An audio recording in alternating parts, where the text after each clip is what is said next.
আসসালামু আলাইকুম। সম্পূর্ণ করেছি। ইতিমধ্যে আমাদের মাঝে তাদের বক্তব্য প্রদান করবেন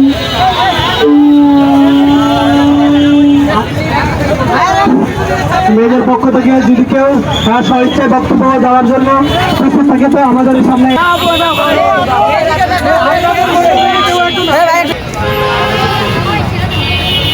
আমি প্রথমে আমাদের সব ভাই বোনদেরকে সালাম জানাই, আসসালামু আলাইকুম।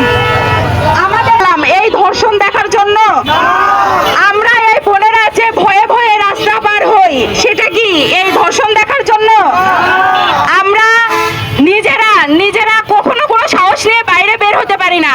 আমরা ভয় পাই যে আমাদের চারিদিকে লালসার চোখ আমাদের শরীর বুলায়, সেটা কি খুবই ভালো দেখায় আমাদের জন্য?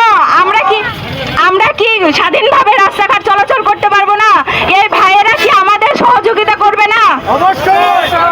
আমরা কি এভাবে ভয় নিয়ে সারাকাল থাকবো? দেশে ছোট ছোট বাচ্চাদের ধর্ষণ হচ্ছে, আমরাও তো আজকে মানে রাস্তাঘাটে সব জায়গায় বের হতে ভয় পাচ্ছি। আমরা কি করবো? এই দেশের এই স্বাধীনতা এই জন্যই চেয়েছি। আমরা কবে একটু স্বস্তির নিঃশ্বাস ফেলে রাস্তা পারাপার হবো? আমরা কবে একা একা চলার সাহস পাবো?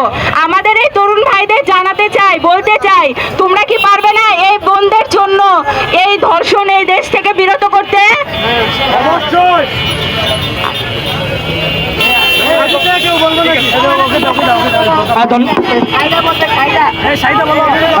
ধন্যবাদ। ধর্ষকের এক মহড়া চলছে, আমাদের বিবেক যেন নেতিয়ে গেছে। যতটা না প্রশাসনিক অবস্থা খারাপ হয়েছে, তার চেয়ে সামাজিক অবক্ষয় হয়েছে অনেক বেশি। একটা বিষয় লক্ষ্য করলে দেখবেন যে একজন মেয়ে একটা ইয়ং ছেলের দ্বারা যতটুকু ধর্ষিত হচ্ছে, তার চেয়ে বেশি ধর্ষিত হচ্ছে তার বাবার বয়সী পুরুষের দ্বারা, বয়স্ক মানুষের দ্বারা।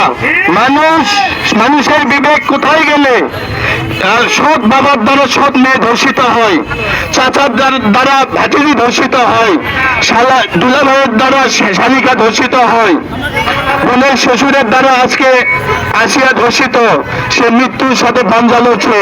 আপনারা আসুন, আজ এখান থেকে আমরা ধর্ষকের বিরুদ্ধে আওয়াজ তুলি। ইনশাল্লাহ ধর্ষকের কোমর রচনা করে ঘরে ফিরবো ইনশাল্লাহ। আপনারা সবাই আমাদের পাশে থাকবেন, এই বলে আমি আমার সংক্ষিপ্ত বক্তব্য শেষ করছি। ধন্যবাদ ভাইকে সংক্ষিপ্ত বক্তব্য রাখার জন্য। এবারে আমাদের মাঝে বক্তব্য পেশ করবেন।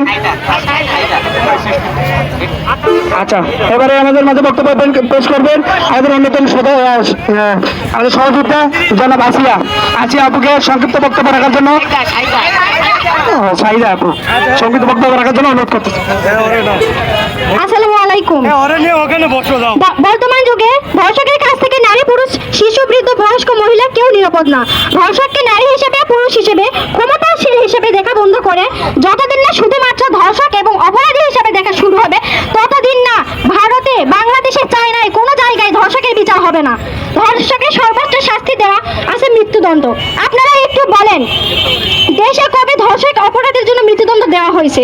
আইন আছে কিন্তু বিচার নাই। যখন বিচার দেওয়ার জন্য বলা হয়, আইন বলে যে আমরা তো আইন করছি, আর কি করতে পারি? আইনটা করা হয় কিন্তু বিচার করবে কে? আমি মনে করি সম্পূর্ণ প্রশাসনের গাফিলতির কারণে হচ্ছে। প্রশাসনের গাফিলতি ছাড়া আর কিচ্ছু না। নির্লজ্জ সরকার, উলঙ্গ প্রশাসন, বিভক্ত স্বাধীনতার নগ্ন সমাজ, বিপন্ন মানবতা, লজ্জিত বাংলাদেশ। এটাই বাংলাদেশে শেখ হাসিনার আমলে এইরকম বিশৃঙ্খলা কখনো হয়নি। আমরা আজকে এখান থেকে জানতে চাই, নতুন করে কোনো আইন আমরা চাচ্ছি না। আমাদের এখন বিচার চাই। মমিতা, নুসরাত, আসিয়া, এই সব কিছু এদের সাথে হওয়া অন্যায়ের প্রকাশ্যে আমরা বিচার চাই ধর্ষকদের। এই বলে আমি আমার সংক্ষিপ্ত বক্তব্য শেষ করছি। আল্লাহ হাফিজ। এবারে বক্তব্য পেশ করবেন আমাদের হওয়ার পেছনে আমাদের প্রতিরোধটা গড়ে তুলতে হবে। এর জন্য আমাদের নিজেদের মানবিকতা এবং মূল্যবোধের দিকেও বেশি নজর দিতে হবে। এছাড়া প্রশাসনের যে গাফিলতি দিকে আমাদের নজর দিতে হবে, পুলিশের যে গাফিলতি, নিরাপত্তার যে আমাদের দেওয়ার দায়িত্ব, রাষ্ট্রের যে নিরাপত্তার দায়িত্ব, তারা সেটা সঠিকভাবে পালন করতে পারছে না, জন্য ধর্ষণ হচ্ছে। ধর্ষণের পরে শাস্তি চাচ্ছি, কিন্তু ধর্ষণকে